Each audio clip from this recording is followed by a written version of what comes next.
Coríntios 10, 31, perdão, 1 Coríntios 10, 31. 1 Coríntios 10, 31. Amém? Seguindo a série O Valor da Reforma, hoje a terceira mensagem desta série. A primeira foi Escrituras, a segunda foi Salvação e hoje estaremos falando então sobre a glória de Deus. Amém? Se pudermos, ficamos de pé para ler a palavra do Senhor. 1 Coríntios 10, 31. Diz assim a palavra do Senhor: assim quer vocês comam, bebam ou façam outra coisa, façam tudo para a glória de Deus. Oremos juntos. Pai amado, que nesta manhã a graça do Senhor, a misericórdia e a bondade sejam estendidos às nossas vidas e corações. Pedimos, Pai, que perdoes os nossos pecados e guies-nos pelo caminho da Tua palavra, para que o nome do Senhor e só o nome do Senhor seja glorificado. Em nome de Jesus oramos. Amém.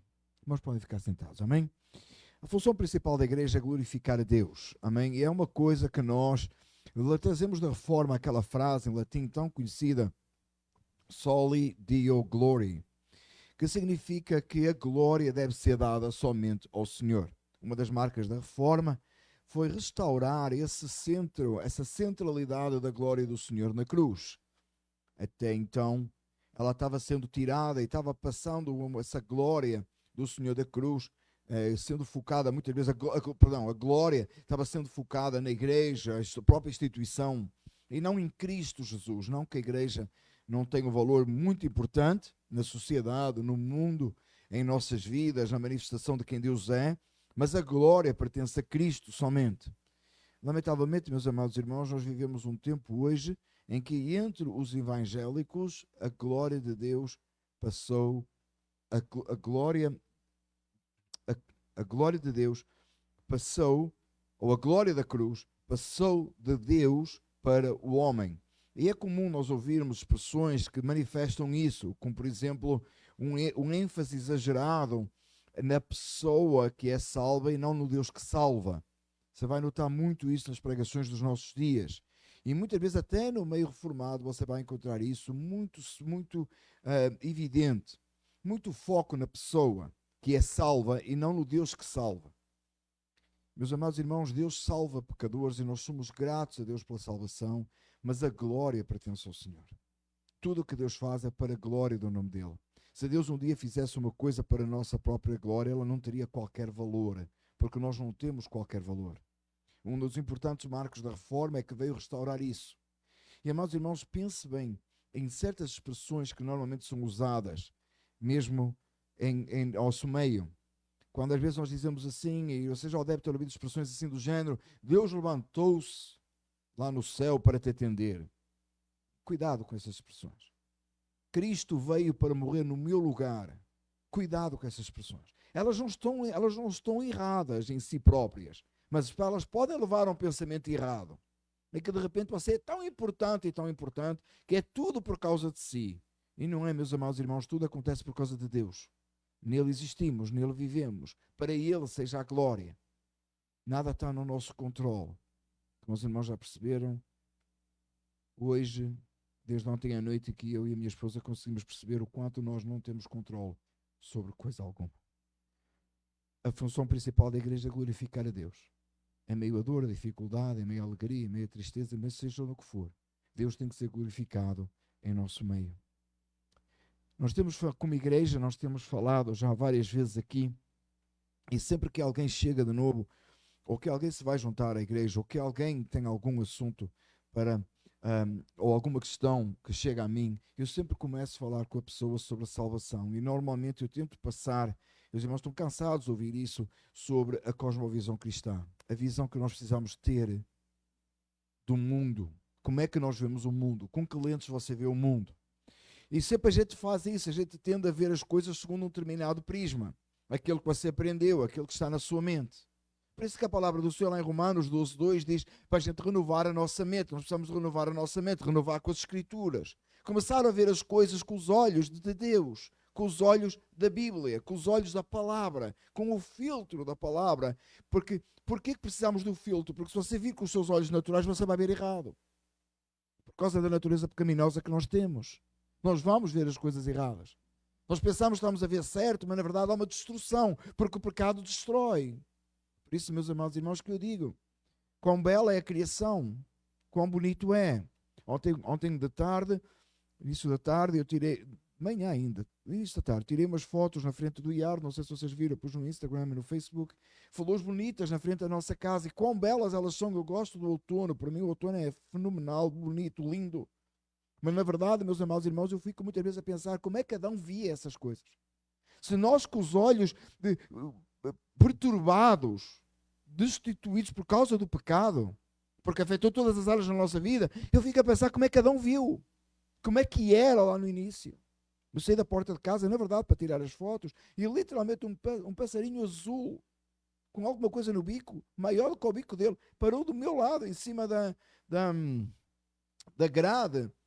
Assim que ele deu conta que era eu, fugiu também. Mas ele estava a chegar e eu fiquei fascinado. É tão lindo. Imagina como é que Adão viu, imagina como é que era quando a criação não tinha sido prejudicada pelo pecado do homem e quando o homem via tudo com a mesma forma como Deus via, em plena santidade. Não com o poder de Deus, entende, irmãos? Mas com a mesma perfeição de santidade. Porque o pecado não tinha entrado. Não estou a dizer que o Adão era Deus, tá? Mas era completamente diferente. Precisamos então de perceber, para que Deus seja glorificado em nosso meio, qual é a visão bíblica de todas as coisas que existem. Por isso é que nós começamos na criação. Porque é que você está aqui? Qual é o propósito de você estar aqui? Tem gente, meus amados irmãos, hoje aí no mundo, tentando se encontrar. Você já sabe, não é a minha resposta para isso. Compram um GPS, não é? Tentam se encontrar, tentam saber de onde vieram, para onde é que vão e o que é que estão a fazer aqui. É muito fácil, meus amados irmãos, a Bíblia responde a todas essas coisas. Você foi criado para a glória de Deus. Você existe para que Deus seja glorificado. Esse é o propósito. E o seu fim deveria ser, deve ser, para que Deus seja glorificado por toda a eternidade. E você na sua presença, na presença dele. Foi por essa razão que Deus criou todas as coisas. Ele criou para a sua própria glória. Deus não criou o mundo para que Adão reinasse sobre o mundo. Deus criou o mundo, as plantas, todas as coisas, os céus e a terra, antes de Adão ter sido criado. Ele criou todas as coisas para a glória dele, ele criou para ele próprio, ele criou para o seu próprio prazer. Porque Deus é dono e poderoso sobre todas as coisas. Então o mundo que nós estamos, onde nós caminhamos, onde nós existimos, as flores que eu fotografei ontem, elas pertencem a Deus. Quando você vai lá no Home Depot e compra flores para plantar em casa, você pagas, não é? São do Home Depot até você as pagar, não é? Quando você paga, são suas. Você chega a casa, planta, não é? Quem faz jardinagem sabe como é. Ou você produz as suas próprias flores, mas elas vieram de algum lugar. Na verdade, meus amados irmãos, tudo isso pertence a Deus. Mas não estou a dizer que você não deve pagar pelas flores. Estou a dizer que elas pertencem a Deus no sentido original de todas as coisas, quando elas foram criadas pela primeira vez pelo Criador. E ainda assim é Ele que as sustenta, porque a água que precisa para as regar, porque o sol que brilha, elas pertence ao Criador. Ele criou todas as coisas para a glória dele próprio. Gênesis 1:31 diz: e Deus viu tudo que havia feito e tudo havia ficado muito bom. Passaram-se a tarde e a manhã e esse foi o sexto dia. Deus criou todas as coisas e viu que todas as coisas eram muito boas. Ele criou para ele próprio. Depois ele criou o homem à imagem e semelhança dele, para que ele fosse glorificado. Deus deu a capacidade ao homem, a obrigação e o trabalho de gerir a criação. Trabalho não é consequência da queda. Às vezes as pessoas dizem assim: ai, se eu soubesse quem inventou o trabalho. Eu posso dizer, foi Deus. Deus deu o trabalho ao homem. O trabalho só ficou duro, só ficou difícil, só ficou depois com o suor e com as amarguras e dificuldades por causa do pecado. Trabalhar é bíblico. Não trabalhar não é bíblico. Você precisa trabalhar. É alguma coisa exercer alguma coisa, exercer qualquer função, fazer qualquer coisa. Eu já disse isto várias vezes. E, meus amados, a indústria do entretenimento descobriu isto muitos anos atrás, mas na Bíblia já está há muito mais tempo. É por isso que quando você vai comprar um pacote de férias ou você vai de férias em algum lugar, tem um monte de coisas para você fazer. Mas você não ia para descansar. Uma das coisas que é difícil para mim entender, irmãos amados, mas aí eu acho que é um extremo na minha cabeça, não entra. É parque de diversões com montanha russa.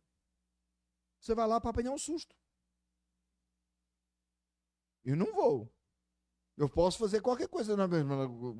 Porquê? E ainda paga para isso. O fulano vai cansado, trabalhou um ano inteiro, vai tirar umas férias para ir para uma montanha russa apanhar um susto de morte. Não sei se a palavra morte hoje é muito boa, mas apanhar um susto terrível, da vir a cabeça para baixo, ainda paga para isso. A indústria do entretenimento descobriu que você tem que estar ocupado sempre. Mas quem fez você com a necessidade de estar ocupado foi Deus. É por isso que o filme nunca termina, inventa outro filme nunca fica. Já viu há quantos anos existe cinema e continua a haver filmes? Porque você tem que estar entretido, você tem que estar ocupado. Ocupe-se com as coisas de Deus, porque Deus criou para que você se ocupe com coisas que glorificam o nome dEle. E glorificar o nome dEle pode ser que você pode caminhar no parque para a glória de Deus, ou você pode caminhar no parque na sua própria carnalidade, sabia? Depende daquilo que está no seu coração. Caminhar no parque, desfrutar da bondade de Deus, desfrutar daquilo que Deus criou, da beleza. Se você aqui, onde nós estamos, é tão comum você caminhar no parque e ter um esquilinho a subir uma árvore. Você pode olhar e pode dizer, louvado seja Deus pela beleza da criação, por exemplo.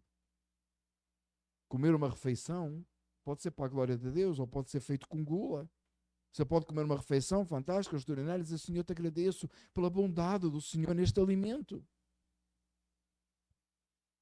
Foi tudo o que foi criado, tudo o que Deus fez, é para a glória dele. O homem tem destruído isso. Porquê é que o homem tem destruído isso? Romanos 3:23, pois todos os pecados destituídos estão da glória de Deus.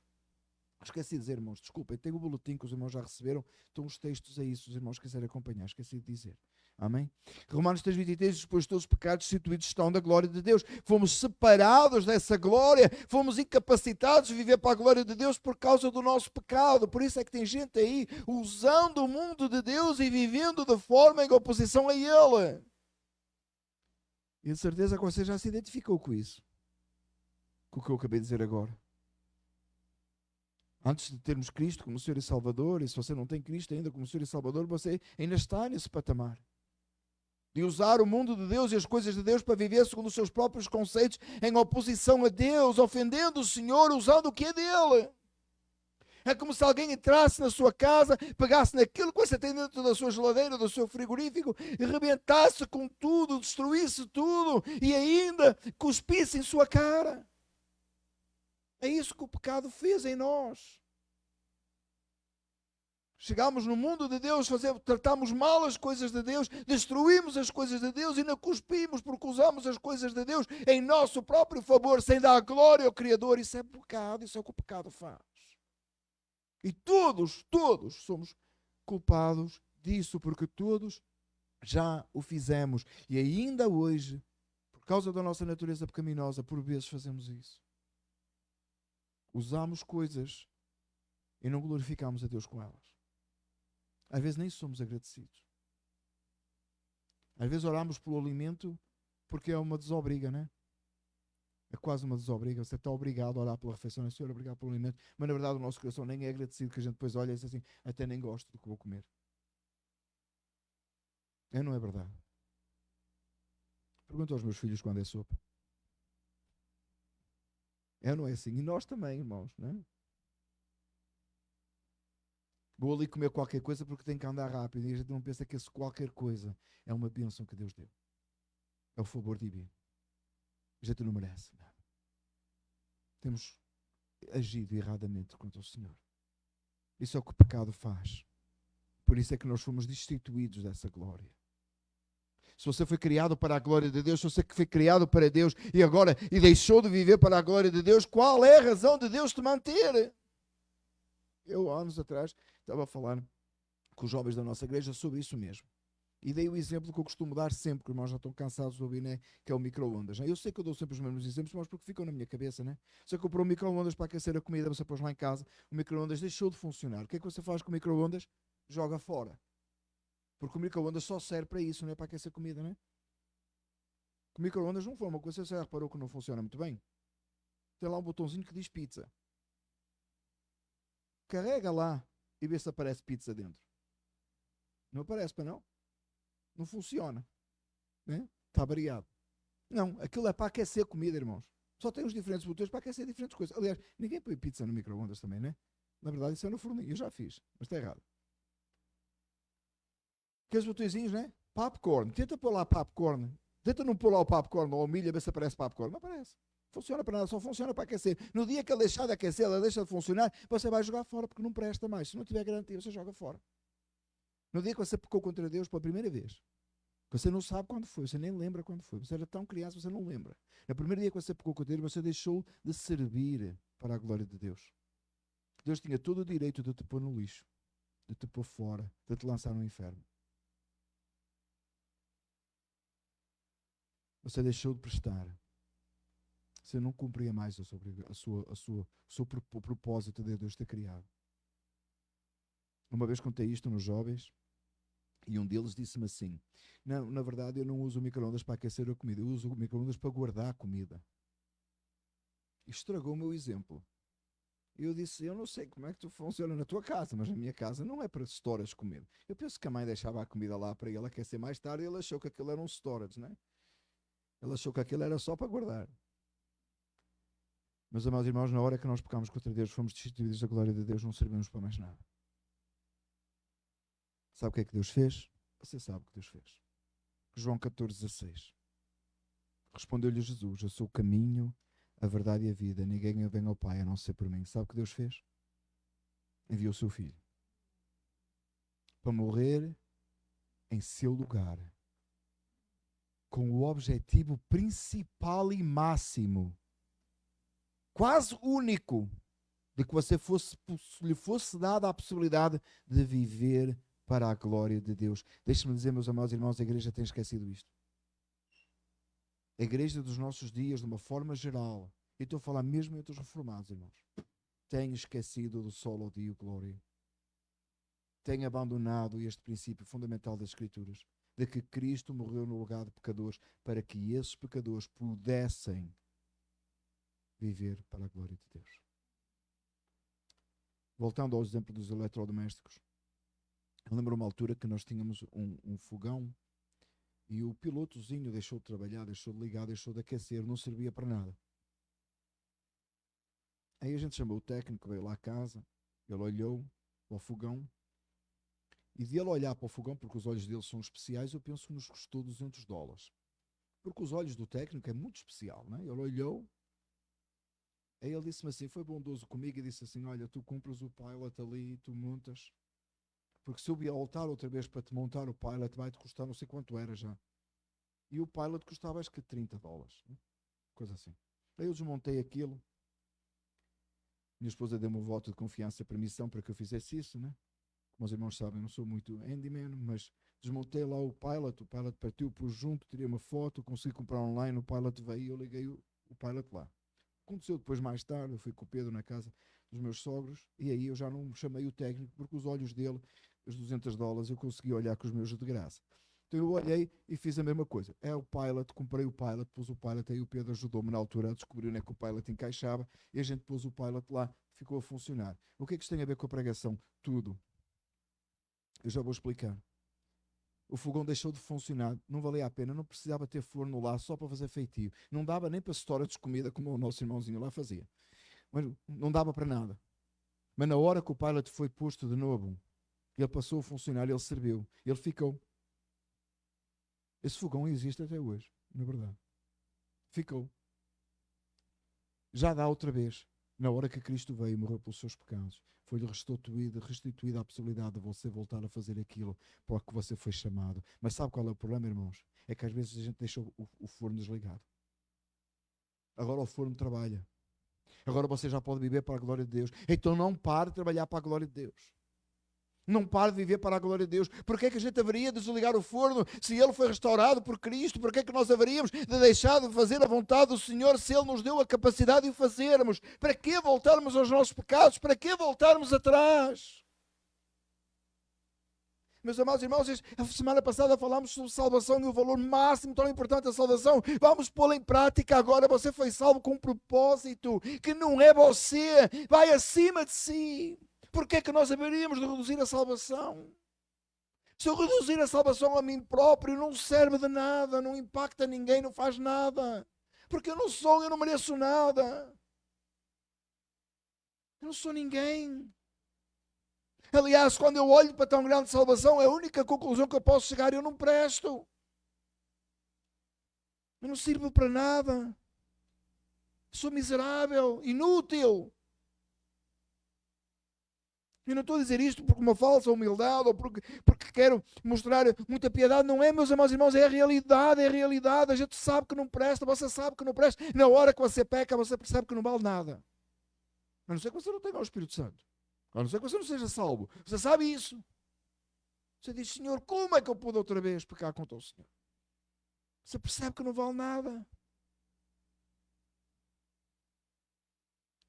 Então, em Cristo Jesus, Ele veio para restaurar-nos, para que a glória dele seja manifesta em nossas vidas, para que a nossa vida tenha sentido, para que a nossa vida seja útil, para que você tenha alguma coisa que valha a pena viver. O que faz-te acordar de manhã e levantar da cama? É você próprio? Tem um dia que não vai valer a pena. É por causa de algum familiar seu, vai haver um dia que não vai valer a pena, que já não vai estar mais lá. Mas aquele que vive para a glória de Deus, ele todos os dias levanta de manhã, ele todos os dias vai, porque ele todos os dias sabe que Deus pode ser mais uma vez glorificado. Sabe porque é que a gente prega? Sabe porque é que o reformado sobe ao público para pregar? Porque cada vez que o evangelho é pregado, Deus é glorificado. Não é pelos resultados.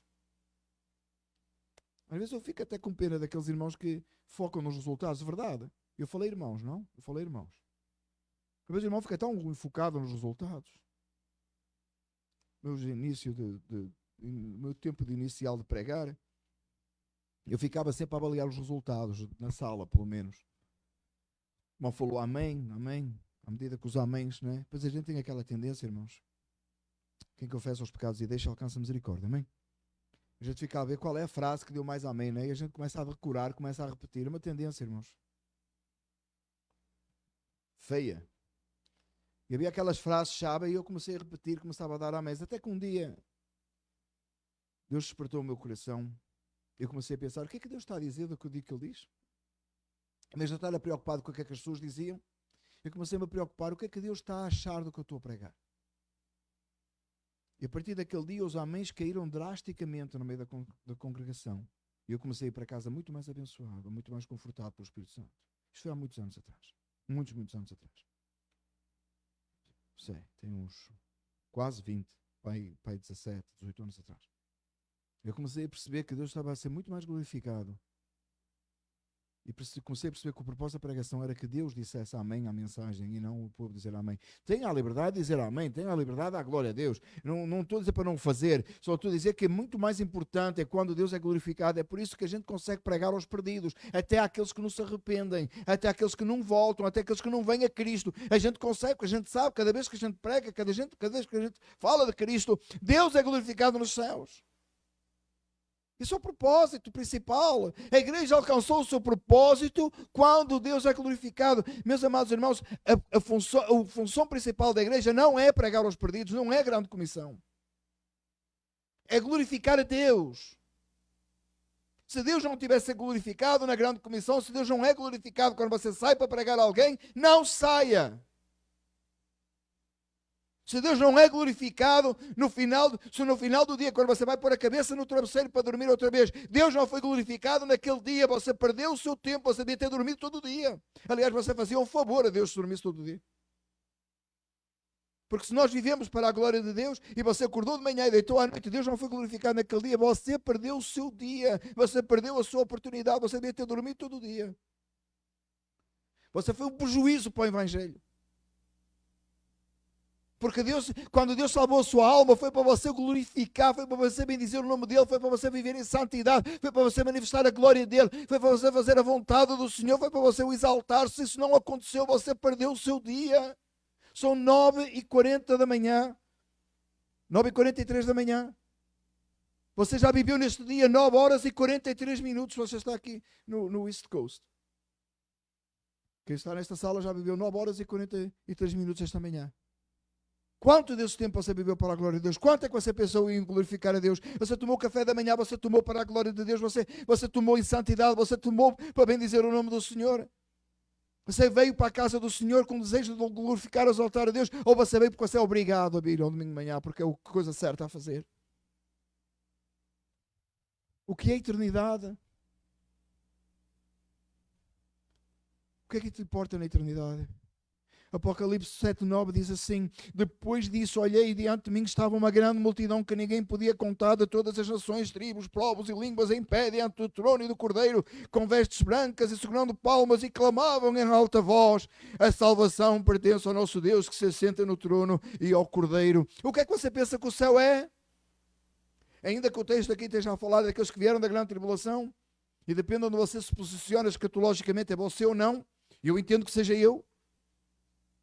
Mas independentemente de onde você se coloca escatologicamente, você sabe que o céu é o local onde Deus em sua perfeição e santidade é glorificado por aqueles que em perfeição e santidade estão diante dele. Como dizia Paulo, você vai ser livre do corpo dessa morte. Você não vai poder mais pecar contra Deus, e aí na presença do Senhor você vai exaltar em perfeição completamente. Tem gente que quer ir para o céu, só não quer Deus lá. É sério o que eu estou a dizer. Tem gente que quer ir para o céu, mas não quer Deus lá. Porque lá eles querem toda a glória aqui, eles querem ser o centro aqui de todas as coisas, mas querem ir para o céu, mas lá eles não podem ser o centro. Lá tem um só que é o centro, que é Deus, então eles não querem Deus lá. O homem ímpio não quer estar no céu, não quer ver Deus.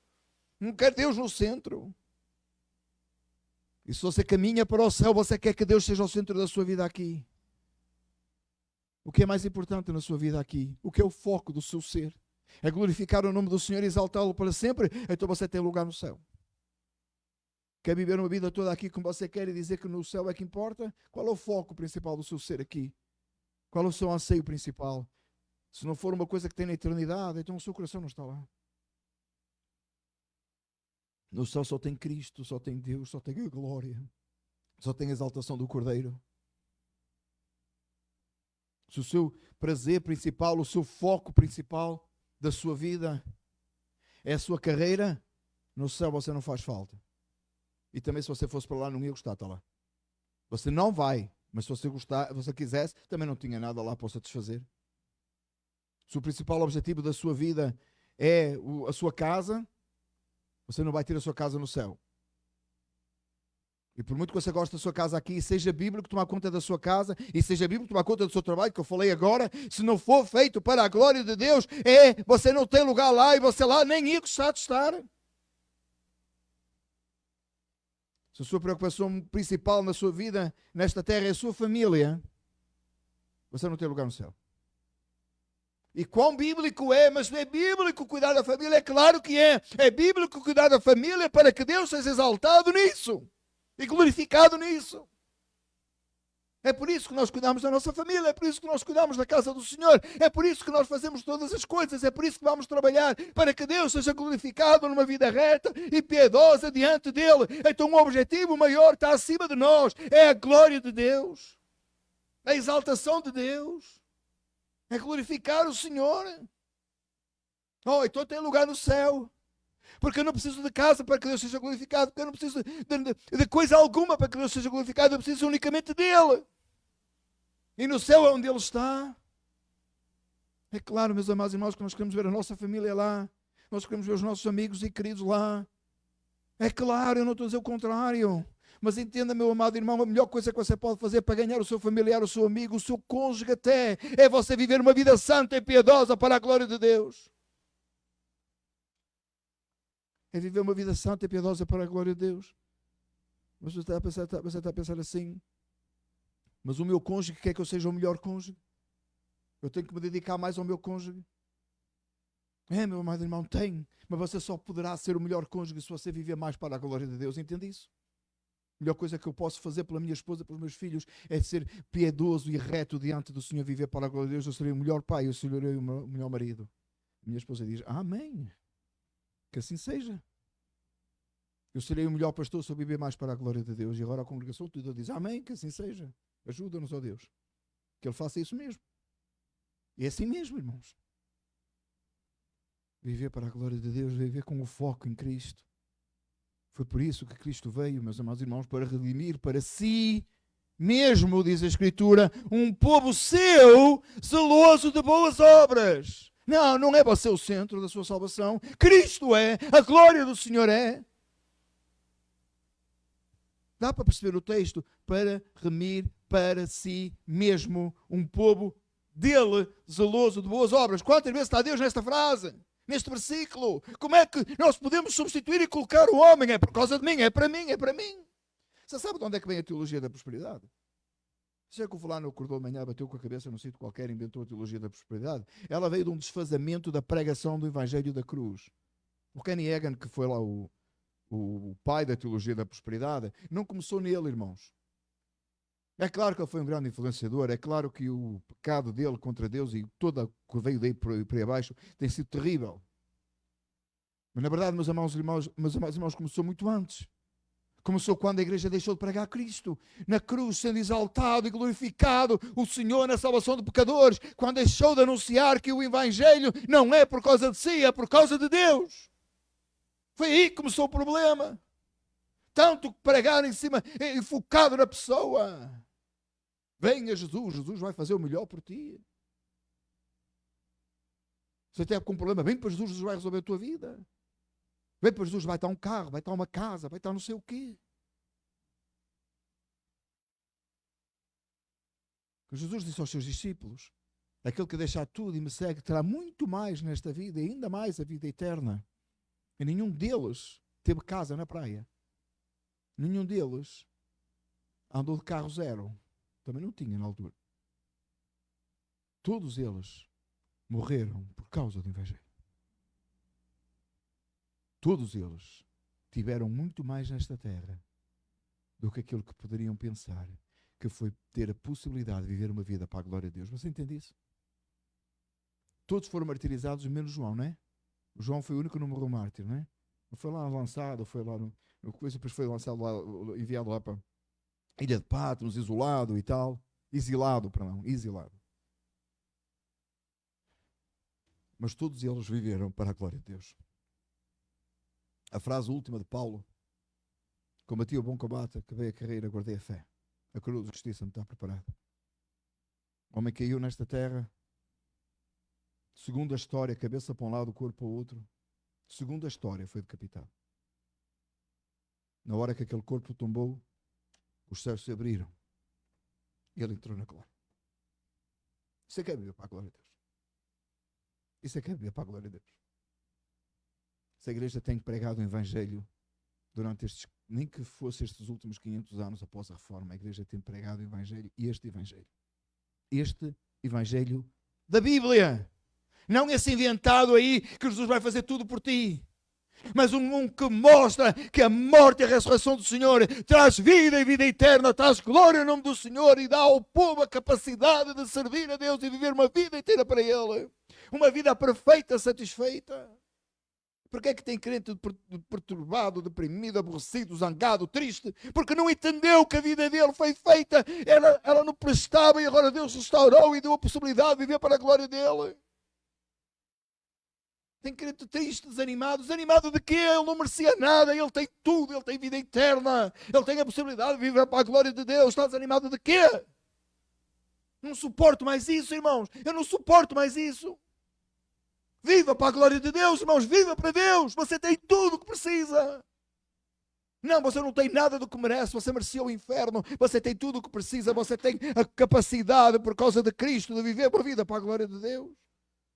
É sim o seu carro, a sua casa, o seu trabalho tão importante? Meus irmãos, o Evangelho da Prosperidade só existe porque tiramos a glória de Deus da cruz. Ora, se Se eu colocar na minha cabeça, meus amados irmãos, se eu colocar na minha cabeça que Jesus desceu dos céus por causa de mim, eu sou tão importante, não? Ele até morreu no meu lugar. Olha que importante que eu sou.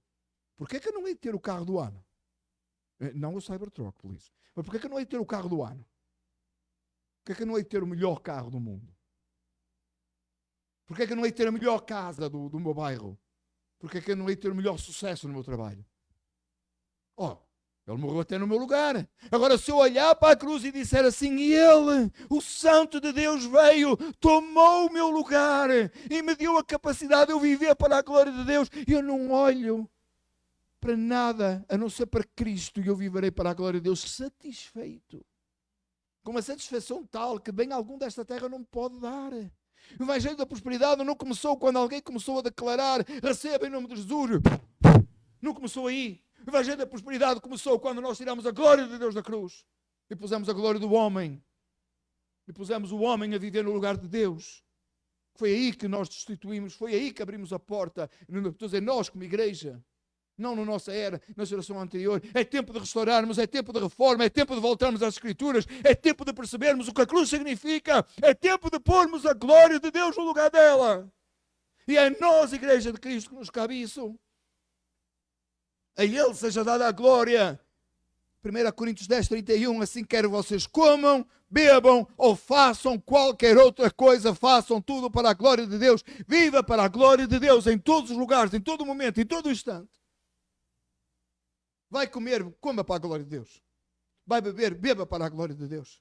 Vai caminhar no parque, caminha para a glória de Deus. Vai trabalhar, trabalha para a glória de Deus. Você diz, pastor, como é que eu faço tudo isso? Viva em santidade diante do Senhor de forma piedosa. E Deus será glorificado na sua vida.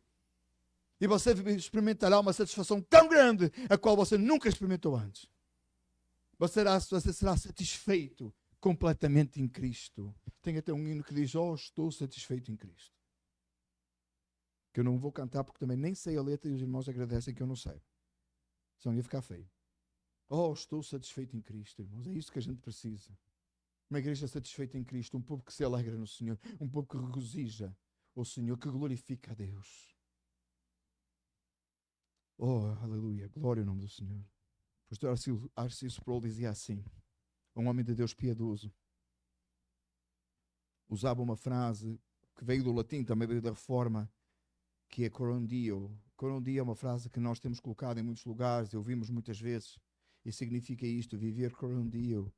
Coram Deo é viver toda a vida na presença de Deus, sobre a autoridade de Deus, para a glória de Deus. Significa a frase traduzida à letra, viver na face de Deus, na presença de Deus, é viver diante do Senhor. Não que nós não estamos todos diante do Senhor, mas significa viver de acordo com a vontade do Senhor. Viver como Deus deseja que vivamos, coram Deo. Lembra essa frase, irmãos? Escreva se calhar, ponha na parede da sua casa. Tem gente que escreve na parede, não é? Rir, laugh, love, não sei o que mais. Talvez a gente devia pôr coram Deo para nos lembrarmos. É tempo de viver para a presença do Senhor. É tempo de viver toda a vida na presença de Deus, sob a autoridade de Deus, para a glória de Deus. Você foi chamado para isso. Você era incapaz de fazer isso. E Deus abriu a porta para que você possa viver assim. E essa porta foi aberta em Cristo. A Ele, e só a Ele, seja dada a glória para todo sempre. Que o Senhor nos ajude, meus amados irmãos, a restaurarmos como igreja este princípio fundamental do coram Deo. De viver para a glória de Deus. Que o Senhor nos capacite a vivermos para a glória de Deus. Que o Senhor nos transforme e nos faça viver assim para Deus. Oremos juntos. Pai amado, Senhor nosso, perdoa-nos, ó Pai, o nosso mau entendimento do Evangelho. Perdoa, Senhor, a tua igreja quando não prega mais o Evangelho.